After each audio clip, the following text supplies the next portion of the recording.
Assalamualaikum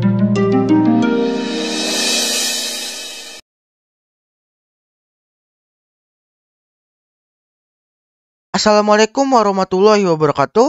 Halo teman-teman Metafor You, kembali lagi dengan saya di channel Metaforsec. Semoga teman-teman semua yang sedang menonton video ini semuanya sedang dalam keadaan sehat walafiat. Adapun jika yang sakit, semoga penyakitnya bisa cepat diangkat oleh Allah Subhanahu wa Ta'ala, serta diberikan kemudahan dan kelancaran dalam belajar. Dan pada video kali ini kita akan membahas suatu hal yang lagi rame akhir-akhir ini, yaitu AI, ChatGPT ya, pasti teman-teman pernah dengar. ChatGPT itu adalah semacam AI yang modelan kayak Google Assistant gitu ya. Jadi kita ngechat nih, modelnya kayak kita chatting, kita nanya ke dia, dia bisa jawab apapun ya. Yang katanya sih ini tuh jauh lebih lengkap daripada Google. Oke, kita nanti akan coba membahas ChatGPT secara lengkap ya. Nah, ChatGPT ini kan akhir-akhir ini juga lagi rame ya di sosial media, kayak di YouTube, Instagram, Twitter, atau bahkan TikTok ya. Banyak tuh yang nge-share dan ngebahas tentang ChatGPT ini. Dan mereka nge-share bagaimana cara memakai ChatGPT. Malah seingat saya ada yang nge-share ChatGPT buat ngerjain tugas sekolah. Karena dia bisa langsung jawab ya. Pertanyaan esai pun bisa langsung dijawab. Nah, tapi pada video kali ini kita akan membahas penggunaan ChatGPT dari OpenAI yang didevelop oleh OpenAI ini dalam bidang cybersecurity dan juga IT secara general ya. Pokoknya yang berhubungan dengan IT dan cybersecurity lah ya. Kita akan coba pelajari.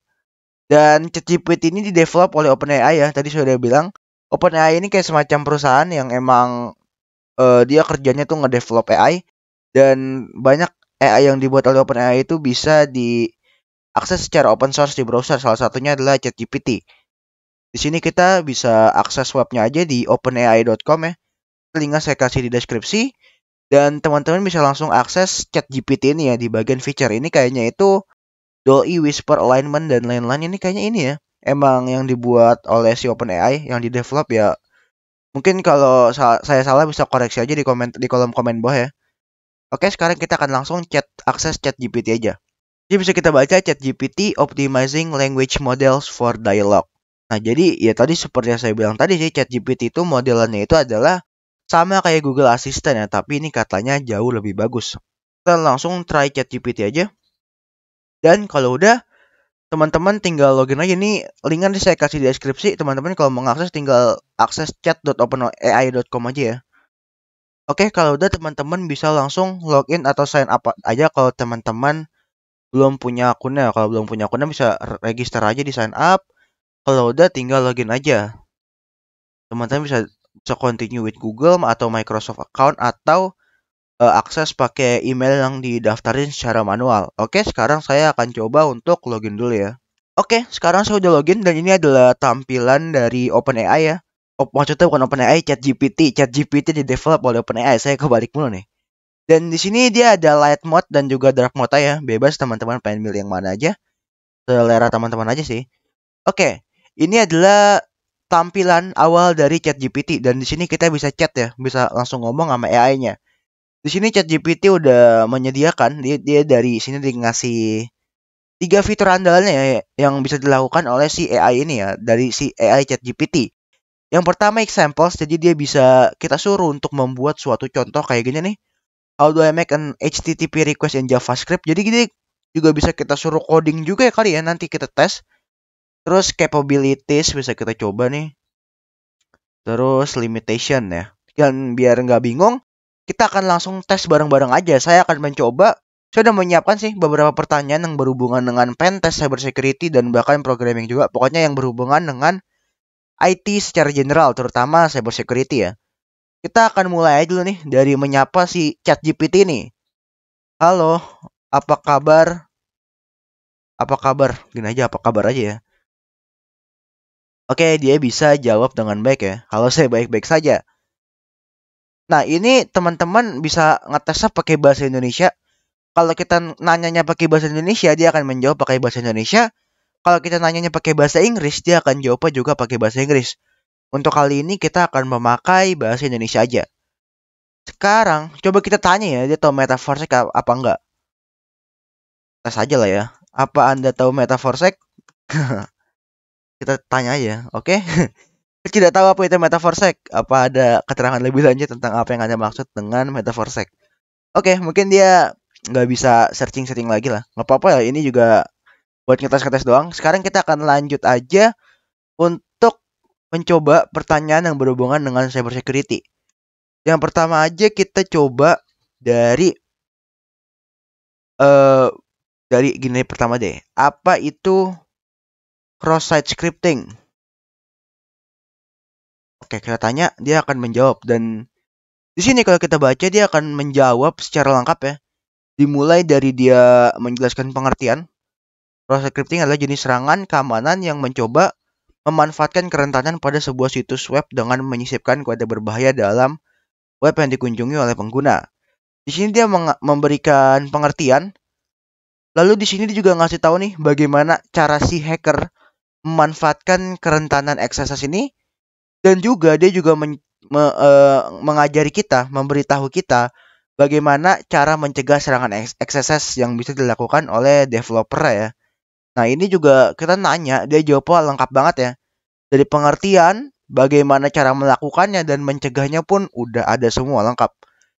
Lalu kita akan coba tanya juga nih masih berhubungan dengan XSS. Kita nanya, berikan saya contoh payload XSS. Oke, berikut adalah beberapa contoh payload XSS yang mungkin dapat digunakan untuk menyerang sebuah situs web. Oke, dia ngasih beberapa contoh ya, dan dia juga ngasih tahu ini script ini kalau dieksekusi dia akan munculin apa. Yang pertama yang ini ya, basic lah ya, alert XSS attack menampilkan pop-up XSS attack. Terus yang menampilkan pesan berbahaya sama sebenarnya ini sih, document write dan alert juga mirip-mirip. Dan menyisipkan link pakai tag href ya di HTML. Terus untuk mencuri cookie hijacking bisa pakai perintah ini sih. Ini bisa disambungin ke Burp Collaborator yang udah pernah kita bahas juga ya. Dan ini yang dijelasin sama si ChatGPT lengkap banget ya. Dia memberikan 5 contoh dan contoh itu beda-beda dan juga dijelasin. Perlu dicatat bahwa pilot-pilot ini hanya merupakan contoh dan tidak semua pilot XSS akan bekerja pada setiap situs web karena XSS bekerja tergantung pada kerentanan yang ada. Oke, ini pakai kita nanya ini dia cukup jawab lengkap banget ya. Kita nanya lagi coba masih berhubungan dengan XSS juga. Berikan saya contoh payload untuk payload XSS untuk bypass WAF. Oke, dia langsung ngasih tahu. Melewati web application firewall. Oke, dia menjelaskan nih untuk membuat XSS membuat payload XSS untuk bisa nge-bypass WAF kita harus menggunakan karakter yang di-encode. Ini karakternya jadi digabung ya. Ini kan karakter ini, kata-kata ini atau payload ini kalau ditaruh di URL dia akan ke encode. Nah, kalau ini di encode nggak semua, jadi udah dimanipulasi juga ya, biar mengelabui si WAF ya. Dan ini juga jawaban dari ChatGPT sangat-sangat lengkap. Dia ngasih contoh karakter encoding, script dengan yang karakter di encode, terus karakter yang di non printable dan lain-lain. Oh, dan dia juga ngasih peringatan bahwa ini merupakan contoh dan gak semua payload bakal dari setiap web. Dan ini juga kedeteksi sebagai konten yang ini ya, yang kelihatannya ilegal gara-gara kita minta payload XSS untuk bypass WAF ya. Tapi nggak apa-apa lah ya, kan kita kan ngetes-ngetes saja. Nah, penggunaan payload ini secara ilegal bisa merupakan tindakan yang tidak etis dan dapat mengakibatkan hukuman berat. Dia juga ngasih tahu kita bahwa ya intinya hacking tanpa izin itu ilegal ya. Tapi di samping itu, kita lihat jawabannya. Jawabannya ini amat sangat lengkap ya. Oke, ini mungkin secara general. Kita sekarang coba kita spesifikin lagi. Berikan saya contoh XSS payload untuk bypass WAF apa ya? Akamai deh sebagai contoh. Akamai itu adalah salah satu jenis WAF ya, yang cukup banyak dipakai juga. Kita coba suruh ChatGPT untuk nyariin kita payload untuk bypass WAF Akamai. Oke, dia tetap menjelaskan ya gimana karakter encoding dan lain-lain ya. Tadi saya kira sih dia akan memberikan payload XSS untuk bypass Akamai yang udah existing, yang udah ketahuan gitu. Tapi ternyata dia cuma ngasih tahu bagaimana cara mendapatkan payload XSS untuk bypass WAF ya. Oke, jadi kalau kita spesifikin lagi, dia masih belum bisa untuk menjelaskan benar-benar secara spesifik dan ngasih script yang udah existing. Ya, tapi cukup oke lah. Nanti mungkin akan di-develop jadi lebih canggih lagi ya. Untuk ini aja udah bagus banget sebenarnya. Oke, kita akan coba nanya ke yang lain ya. Oke, saya mungkin abis ini akan coba nanya tentang hal yang berhubungan dengan dia apa nih? Jadi meskipun PayPal ini bekerja pada beberapa situs web, tidak ada jaminan bahwa mereka akan bekerja pada setiap situs web yang menggunakan layanan Akamai. Ya benar sih, karena emang nggak semuanya ini rentan ya. Oke, abis ini kita akan coba bertanya tentang pertanyaan yang berhubungan dengan bug bounty. Kita coba bilang gini deh, berikan saya tiga contoh perusahaan yang membuka program bug bounty. Oke, dia ngasih tahu 3 perusahaan yang ngebuka bug bounty, Google ya, yang memiliki program bug bounty dan lain-lain. Oke, dia jelasin cukup lengkap. Ini gara-gara saya nanya yang nggak spesifik banget, jadi kayaknya dia akan ngasih perusahaan-perusahaan besarnya kayak Google, Microsoft, dan mungkin yang ketiga Facebook kali ya. Oh iya, Facebook benar kan? Ya gara-gara saya nanyanya terlalu general, jadi dia jawabnya juga results yang dia temukan yang paling umum, yang paling sering muncul di search engine mungkin ya. Oke, habis ini kita coba nanya, berikan sintaks atau apa ya? Jangan sintaks. Gini aja. Di mana saya bisa menemukan target bug bounty? Oke. Dia ngasih tau kita bisa mencari platform yang menyediakan data atau organisasi yang membuka program bug bounty. Ya HackerOne nih, HackerOne yang paling terkenal lah, nomor 1 lah ya. HackerOne, ya Bugcrowd, abis Bugcrowd paling Integrity sih dimasukin nih sama si ChatGPT. Ini cukup lengkap sih dia ngasihnya dan juga dijelasin. Oke, Open Bug Bounty nih, ini juga ada perusahaan nih yang mirip-mirip sama HackerOne berarti kalau gini ya. Tersebut Anda juga bisa mencari informasi tentang program bug bounty yang ditawarkan oleh perusahaan. Oke, di media sosial. Oke, dia jelasin juga. Selain di 3 platform ini, kita juga bisa nyari informasi tentang program bug bounty yang ditawarin oleh perusahaannya secara langsung lewat media sosial, atau sebenarnya juga bisa sih lewat Google Dorking ya untuk mencari program bug bounty. Kita tanya aja sintaks untuk mencari program bug bounty atau vulnerability. Gini aja deh. Untuk mencari program bug bounty menggunakan teknik Google Dorking. Untuk mencari gini aja.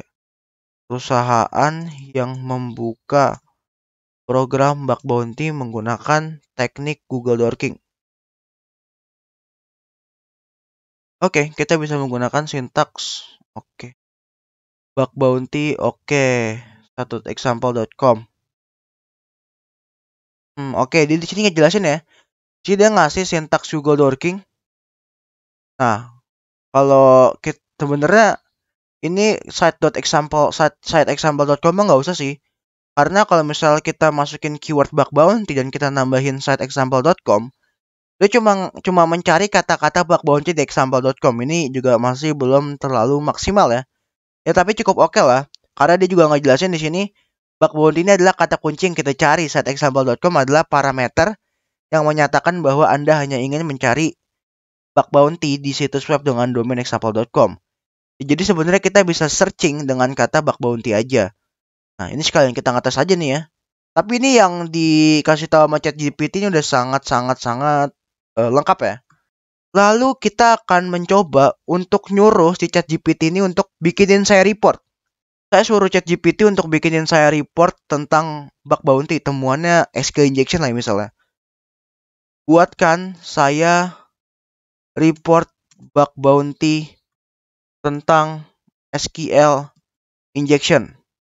Jadi saya suruh dia untuk bikinin report bug bounty tentang SQL injection. Jadi kita nggak perlu ribet-ribet untuk bikin report. Kita suruh si ChatGPT aja yang bikin report. Oke, dia jelasinnya cukup lengkap banget nih. Dari judul ya, ini template yang biasa saya pakai sih emang bener. Tapi kalau bikin report biasa saya ininya pakai bahasa Inggris. Tapi nggak apa-apa, nanti kita bisa ganti aja. Ini judulnya SQL injection. Ini contoh, dia langsung nambahin pada form login. Soalnya saya nggak ngejelasin, tapi nggak apa-apa lah ya. Contoh aja SQL injection, dan lokasi ini affected URL, di mana SQL injection itu rentan di URL mana. Dan ini juga udah ngasih deskripsi secara lengkap ya. Dan step to reproduce atau langkah menemukan kerentanannya itu gimana. Ini agak salah translate nih. Bukan langkah reproduksi harusnya. Harusnya langkah apa ya? Langkah-langkah cara menemukan gitu. Tapi biasanya namanya step to reproduce sih. Terus saran perbaikan, dia juga ngasih tahu saran perbaikan. Dan juga screenshots. Oke. Ini udah cukup lengkap sih, tapi menurut saya ini kurang satu, itu dia nggak menambahkan impact juga ya. Tapi ya ini mungkin setiap report gini beda-beda ya. Coba kita cek lagi. Kadang tadi saya nyoba sih beda ya. Dia bikin reportnya template-nya beda. Coba kita ganti kata-katanya. Report bug bounty tentang temuan SQL injection. Biasanya dia template-nya beda nih. Atau sama, kita cek aja. Oke, sama sih. Ya tapi oke lah ya, udah cukup lah ya. Nanti kita bisa nambahkan tentang dampak dari kerentanan SQL injection ini. Ini udah sangat-sangat membantu banget sih. Ini juga isinya sih kayaknya sama sih, harusnya sama kayak yang di atas ini. Abis ini kita akan coba cek ya pemanfaatan ChatGPT dalam mengambil sertifikasi yang berhubungan dengan cybersecurity. Contoh aja, ya. Bagaimana saya bisa, yang ini deh, berikan saya contoh soal dari ujian sertifikasi C atau Certified Ethical Hacker ya. Ini salah satu sertifikat yang cukup terkenal pada cybersecurity. Oke, di sini dia langsung ngasih tahu kita ya contoh soal yang ada di ujian C. Kayak apa yang dimaksud dengan pentest. Saya nggak tahu sih ini ada beneran atau enggak. Kayaknya sih ada sih, harus sama. Saya juga udah lupa soal-soal ujian dari C.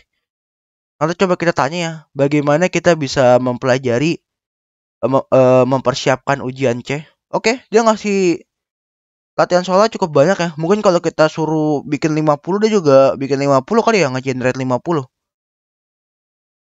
Ini dia bikin berapa nih? Oke. Ya bikin 3 lah ya. Oke, cukup sih. Nanti kalau kita bilang suruh bikin 10, dia juga bikin 10 kayaknya ya. Kita coba tanya bagaimana cara mempersiapkan apa ya? Cara persiapkan diri untuk mengikuti ujian C. Kita tanya, berikut adalah beberapa cara yang dapat dilakukan untuk mempersiapkan diri mengikuti ujian C. Oke, pelajari materi. Ya, ini basic sih ya jawabannya. Panduan atau mengikuti kelas pelatihan dari lembaga sertifikasinya. Memahami materi ujian. Dan apa lagi nih? Habis ini kita coba, oke, dia nggak jelasin sampai habis. Nah, kalau kayak gini saya udah bisa ngakalin nih. Kalau dia nggak jawab sampai habis, kita tinggal tambahkan aja. Ya, kayak gini, selesaikan jawaban di atas. Ini dia akan otomatis lanjutin yang belum kelar nih. Tuh kan. Ini kan dia kan tadi cuma berhenti sampai yang ketiga nih. Kalau kita ngomong selesaikan jawaban di atas, dia akan beneran nyelesain jawaban di atas. Oke, kayak gitu sih paling sih. Terus kita coba tes ya untuk OSCP. Kayak kita misal nanya, OSCP itu ujiannya berapa lama atau tanya tentang apa ya? Kita nanya apa saja yang perlu kita persiapkan untuk mengikuti ujian OSCP ya. OSCP juga kayak semacam sertifikasi, cuman ini versi yang benar-benar technical, yang benar-benar praktek hands on gitu. Kalau C itu lebih kayak soal-soal. Apa saja yang harus kita siapkan untuk mengikuti OSCP ini aja. Dia langsung ngasih tahu, pastikan untuk memahami. Ya sama aja sih sebenarnya yang dia jelasin sama yang di atas lah. Oke, dia ngasih tahu teknik-teknik yang nanti akan dipakai. Ya teknik-teknik pentest, enumerasi, privilege escalation dan lain-lain. Karena kalau SCP ini setahu saya dia akan prakteknya tuh hacking machine. Dia kayak akan nge-hack machine. Mungkin kita bisa banyak latihan dari hack the box dan lain-lain ya. Mungkin kita nanya, mesin apa yang harus kita pelajari sebelum mengikuti OSCP aja. Ini nggak kelar nggak apa-apa lah ya, kita langsung pertanyaan selanjutnya aja. Mesin apa yang ada di ujian OSCP? Karena kan kalau OSCP kan modalnya itu kan kayak machine hacking. Disuruh nge-hack machine gitu.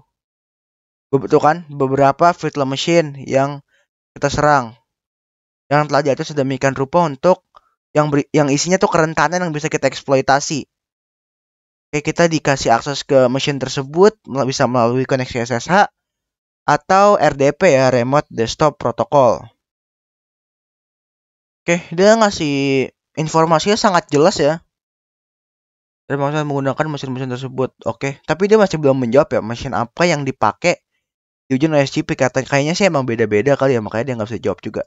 Ya tapi overall bagus lah ya, jawaban dia sangat-sangat lengkap. Sekarang kita akan coba nyuruh dia bikin, suruh bikin apa ya? Bikin nuclei templates kali ya. Nuclei templates. Buatkan saya nuclei templates untuk mendeteksi XSS. Ya nggak dia nih? Untuk mendeteksi kerentanan cross scripting. Oke, dia jelasinnya, dia bikin template langsung nih. Bener-bener template yang kayaknya kita tinggal make aja. Yang tinggal kita copy terus kita bikin dalam YAML base aja. Tinggal dipaste aja nanti. Mantap sih ini sih. Kita nggak perlu ribet-ribet bikin sendiri karena dia udah bisa ya. Oke, ini kalau dicoba harusnya dia langsung udah bisa dipakai sih buat ngedetect kerentanan XSS. Ini dia juga nyaranin kita bisa menambahkan payload yang digunakan di sini, bisa kita tambahkan lagi ya. Jadi payloadnya nggak cuma ini doang. Ini udah bagus banget sih. Kita minta dibikinin nuclei template aja, langsung dibuatin sama si nuclei ya, sama si ChatGPT dengan sangat cepat. Oke, tadi kita udah nyoba suruh ChatGPT untuk bikinin nuclei template dan dia berhasil membuatnya dengan sangat cepat dan tepat. Dan sekarang kita akan nyuruh ChatGPT untuk melakukan hal yang mirip-mirip kayak bikin nuclei template gitu, masih berhubungan dengan membuat suatu script, yaitu sekarang kita akan nyuruh si ChatGPT ini untuk ngoding ya, membuat project-project simple yang sering dikerjain sama anak-anak kuliahan atau mungkin anak sekolah yang ada pelajaran atau kursus coding gitu. Tapi yang basic-basic aja, yang masih awal-awal lah ya, yang masih simple. Yang pertama yang tadi saya udah pikirin, sebenarnya kita akan nyoba 2 kali ya. Yang pertama kita akan mencoba untuk nyuruh si ChatGPT ini bikinin kita kalkulator menggunakan Python, dan juga kita suruh dia bikin mesin ATM pakai bahasa C ya. Nah itu sih yang sering saya lihat ya. Orang-orang kalau baru belajar biasanya project yang paling gampang yang disuruh dibikin itu biasanya. Saya suruh dia buatkan script kalkulator menggunakan Python. Oke, dan sekarang dia langsung untuk mencoba di coding ya. Dia langsung coding. Harusnya cepet ya kalau bikin kalkulator sederhana. Karena kalau di Python sih emang semuanya udah serba simple lah ya. Kalau kita pengen bikin ya function tambah, ini bisa langsung dipilih nih, tambah, kurang, kali, dan bagi. Oke, dia ngasih tahu nih setiap function yang ditulis, dia langsung ngasih komennya di atas nih kayak gini nih. Dia ngasih tahu misal ini buat apa, ini untuk menambah 2 bilangan, untuk mengurangi 2 bilangan dan lain-lain. Dan ini dia bikinnya juga cepet banget ya. Sekaligus dia juga ngasih penjelasannya. Dia ngasih tahu nih codingannya ini membuat apa aja, dia bikin apa aja. Oke, mungkin ini bisa teman-teman baca aja. Ya tapi ya intinya ini ngebuat kalkulator biasa yang kita pakai lah ya. Jadi sekarang langsung aja kita coba kita tes codingannya apakah beneran berhasil atau tidak ya. Oke, kita copy dan ini saya biar cepet jalaninnya saya di terminal aja menggunakan Nano nanti text editornya. Kita akan coba nano calculator.py. Ini tadi saya udah nyoba nih. Belum saya hapus, saya coba hapus dulu aja, kita bikin ulang lagi. Ini kayak juga ada yang belum saya hapus nih. Tadi kan saya ngetes-ngetes. Oke. Sekarang kita akan coba bikin file calculator.py. Oke, kayak gini ya. Kita tinggal save dan kita jalanin aja dengan Python 3 calculator.py. Oke, di sini dia langsung ngasih tahu 4 operasi yang pengen kita pilih. Kita pengen mencoba penjumlahan, pengurangan, perkalian atau pembagian. Contoh kita pengen perkalian kali ya. Bilangan pertama 10, kita suruh 10 kali 10 aja. Langsung ngasih tahu 10 kali 10 hasilnya 100. Kita cari misal penjumlahan lah ya, ditambah. Penambahan kita 15 tambah 16 misal 31. Oke. Ya mungkin kayak gitu sedikit kita coba yang bagi terakhir nih. Misal 17, 8, 90 saya nggak salah ya nomornya dibagi 2 8.945 kayak gitu sih. Ini merupakan kalkulator yang paling simpel yang bisa kita pakai menggunakan Python ya, dan kita bisa nyuruh ChatGPT ini bikin dengan cepat. Selanjutnya yang tadi mungkin udah teman-teman lihat ya, yang saya cek di terminal kan saya ngapus beberapa file yang tadi sebelum udah saya testing sendiri. Sekarang kita akan nyoba membuat mesin ATM ya, nyuruh si ChatGPT untuk bikin mesin ATM menggunakan bahasa C. Caranya tinggal ngomong aja ya, sama kayak tadi, buatkan script mesin ATM menggunakan C, menggunakan bahasa C. Contoh sederhana dari mesin ATM menggunakan bahasa C. Oke, dia langsung membuat codingannya pakai bahasa C. Oke, ini modelnya mirip-mirip kayak yang tadi ya. Ada cek saldo, tarik uang, setor uang, dan juga keluar. Ini simple juga sih harusnya mesin ATM, saya sering lihat orang-orang bikin mesin ATM pakai bahasa C yang buat belajar. Karena kalau nggak salah saya pernah lihat ada teman saya dia belajar coding juga. Dia awal-awal belajar, pas belajar bahasa C dia suruh bikin mesin ATM ya. Oke, kita cek aja. Kita tunggu sampai selesai. Kalau gini mah ada tugas ya, nggak perlu susah-susah ngoding lah ya. Tinggal ketik aja, buka ChatGPT, kita ngomong buatin script mesin ATM dong, langsung jadi sama dia kan. Ya tapi ada AI bukan berarti kita nggak perlu belajar, kita tetap harus belajar. Karena ya ini AI juga dibikinnya sama manusia juga, jadi kita harus ngerti konsep dari hal yang dibuat sama AI ini. Karena ya otomatis atau suatu hal yang canggih nggak selamanya baik juga ya, kita perlu belajar juga. Oke, ini kita udah copy. Saya udah copy codingannya dan saya tinggal akses lagi di terminal. Saya akan bikin file nano.atm.c. Namanya atm.c. Karena file extensionnya C ya, pakai bahasa C. Oke. Kalau udah, karena pakai bahasa C, kita harus mengcompile file ini ya. Nah, mungkin kalau teman-teman yang belum pernah belajar bahasa C, mungkin agak bingung ya. Apa itu compile sih? Di compile itu kayak semacam untuk merubah source code tersebut menjadi file yang bisa dieksekut oleh komputer ya. Sekali aja kita nanya nih ke ChatGPT. Apa itu compile pada bahasa C misal? Bahasa C. Compile adalah proses mengubah source code yang ditulis dalam bahasa tingkat tinggi seperti C ke dalam bahasa mesin yang dapat dieksekut oleh komputer. Oke, ya jadi intinya ya mengubah source code tersebut menjadi file yang bisa dieksekut oleh komputer. Nah, di sini ada juga yang namanya compiler, yaitu semacam software untuk mengcompile source code dari bahasa C, yaitu GCC. Ada GCC, ada pakai Microsoft Visual C++ juga bisa ya. Ya tergantung sih. Tapi yang paling terkenal itu adalah GCC biasanya ya. Saya juga makainya GCC kalau mengcompile suatu file. Oke, tapi itu kita nggak perlu bahas banyak-banyak lah ya. Kita fokus ke ChatGPT-nya aja. Kita ngetes program yang dibuat sama si ChatGPT. Oke, kita tinggal nge-compile dengan cara kayak gini. Terus kita kasih outputnya ATM, nama file executable itu adalah ATM. Dan kita lihat di sini udah ada ATM ya, ada file atm.c dan file ATM. Kalau yang atm.c ini isinya adalah source code dan ATM ini adalah file yang bisa kita execute.